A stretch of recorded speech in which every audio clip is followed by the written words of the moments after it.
Hey, what's up everybody? I'm Figuristic Productions, and today I'm going to be going over the GWToys G1 Figure Body, but this time I painted it over. So with that said, let's just jump right into it. So starting off with the head sculpt, you can see that I painted the eyes, the eyebrows, and also the hair. And honestly, I gotta say, for basically my first time painting action figure eyes, I actually think I did a pretty decent job on them.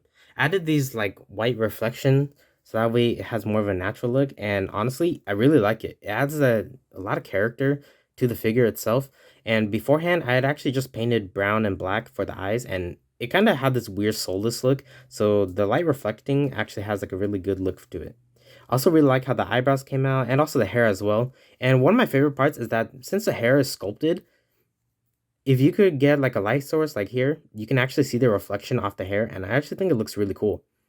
You can also see that I painted the underwear or crotch piece also black, and I even painted some flesh around some of the areas here to kind of give it that more natural feel, so it looks like he's actually wearing a piece of clothing. And then I also painted the hand wraps here as well. As you can see, I painted them a white when originally they were just kind of like this pale flesh tone, and I added a lot of brown dry brushing and also gray dry brushing, mainly on the knuckles, to kind of give it that really worn and dirty look, and I did do this for both hand wraps. And also, as you could tell, the entire figures actually received a different paint job, as before it was kind of this pale, like, I don't know how to say it, really like super, I would say maybe like a very light tan for a flesh tone. And it took me a while to kind of figure out what flesh tone I wanted to go with, but I think this actually turned out looking very good.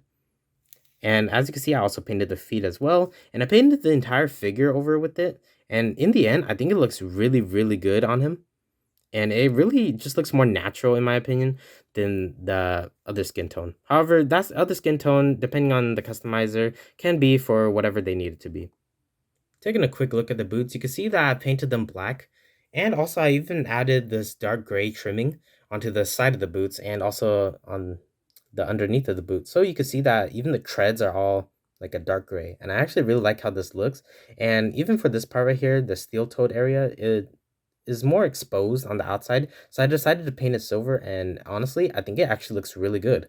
And also, I did not paint the very inside of this, so that way, when the foot is pegged into here, it doesn't really scuff up the paint, because it would be unnecessary scuffing. However, I did paint a little bit on the outside here, just so that way, in case the foot is exposed, you can still kind of see, like, the black of the boot.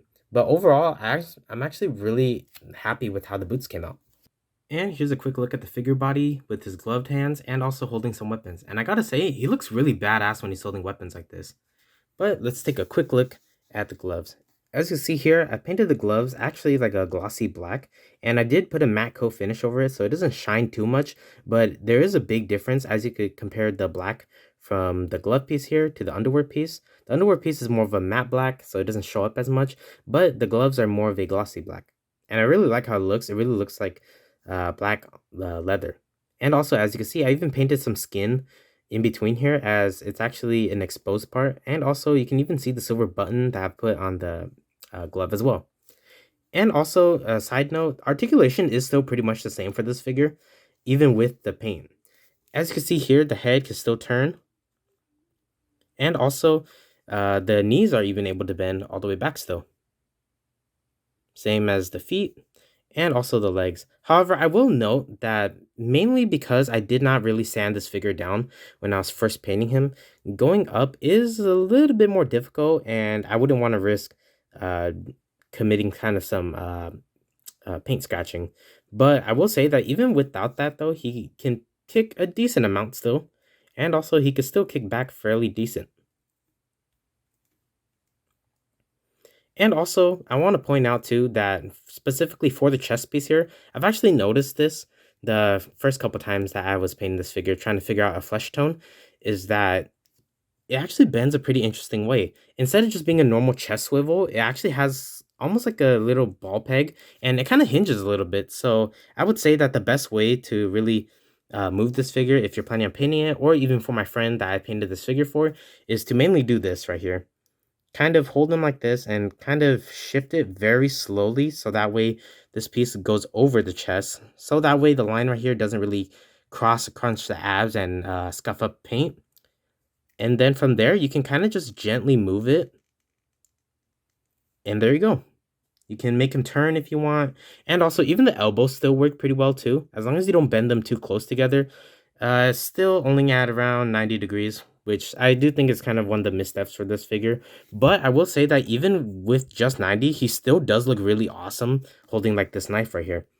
And on another note, the shoulders are actually still able to go 360 degrees. As you can see here, they spin 360 degrees, and there's not really any paint scuffing. I did Dremel it down inside before, so it does have slightly more movement than it does before. It's a little bit smoother, and also the arms are still able to go, for the most part, all the way up. And also all the way down. In addition, when it comes to bicep swivel, it is a little bit tougher now, but it could still be done. And finally, looking at the calmed, relaxed hands, you can actually see that I've painted it to match up more with the figure's new skin tone. For a size comparison, here's the custom figure body next to the Valorverse Action Force Bone Collector and also the McFarlane Arkham Origins Deathstroke. For another size comparison, here's the figure body next to the G.I. Joe Classified Series Snake Eyes and also the Marvel Legends Hand Ninja. Overall, I'm very satisfied with this figure. I really like how he came out in the end, and I've had a good time painting him. But for my friend that I painted this for, I really hope that the wait was worth it in your end, and I also apologize for the really long time that's taken for me to complete this figure. But with that said, I've been Figuristic Productions, and I'll see y'all in the next one.